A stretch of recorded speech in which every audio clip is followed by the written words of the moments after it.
order already? Can I have 23? 23, what size you want? Regular. Regular. Can everything else? Nothing. Thank you. Go.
Back in Little Bay Park, not many people here today because 29 degrees in New York.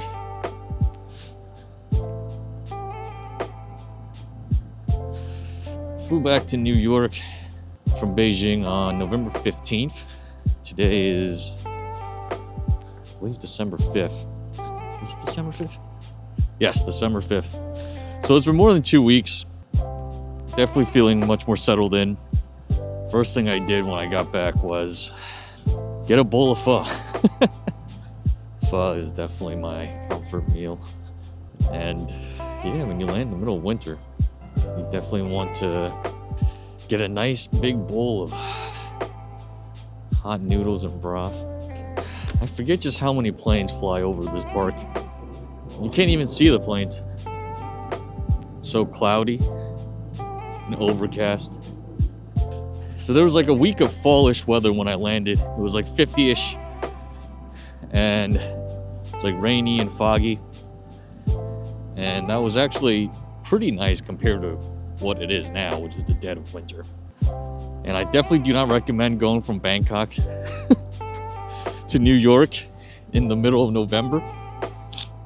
That's just sort of how my trip shook out, because I was there August, September, October, and then I ended up coming back in November after a 2-week trip through China. So what has it been like back in New York? Well, it's been cold. 29 degrees, I am completely bundled up. I've got a scarf, a neck gaiter to cover my mouth and nose, a hat, gloves, and then I've got my thick thermal pants, which helped keep me warm. It's 29 degree weather. I definitely missed the nice weather in Bangkok, which is right now probably in the 80s. They're in high season, which is like the best weather of the year for them. I also miss being able to go across the street and get food. I lived across the street from a little alleyway that had like a half dozen food vendors, and it was so easy to just wake up, relax, get some coffee, and then go across the street for a nice meal for 60 baht. Brings me to the next thing I missed, which is how cheap everything is in Thailand. You get a meal for 60 baht, which is like $2 American. You get a tea or coffee for like $1. Massages were about $15, and my rent was a little over $600. Definitely can't get that here in America.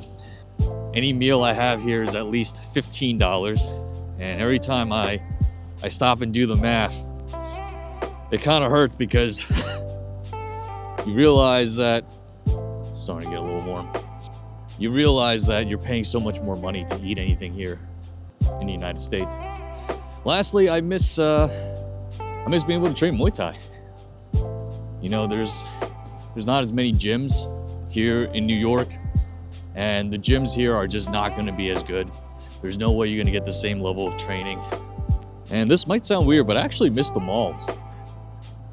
I miss being able to go to a nice mall, being able to walk around and browse. I didn't usually even buy stuff, but being able to go eat, pick up some snacks, some drinks, whatever it is.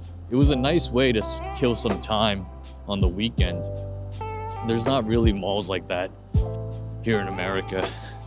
So is there anything that I missed about being back in America and back in New York? Well, the first thing is I definitely miss my apartment. My apartment is huge compared to the condo I had in Bangkok. It's very familiar to me. It's my own living space. So that's been really nice. I've settled back into my apartment, done quite a bit of cleaning, which always helps me to settle in and build that routine and feel comfortable again in my own living space. The second thing is, I would say that New York City has such great food.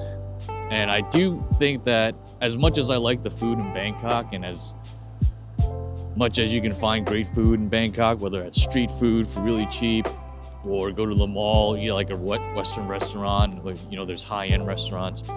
But New York City remains the best food city that I've ever been to, just because of the sheer variety.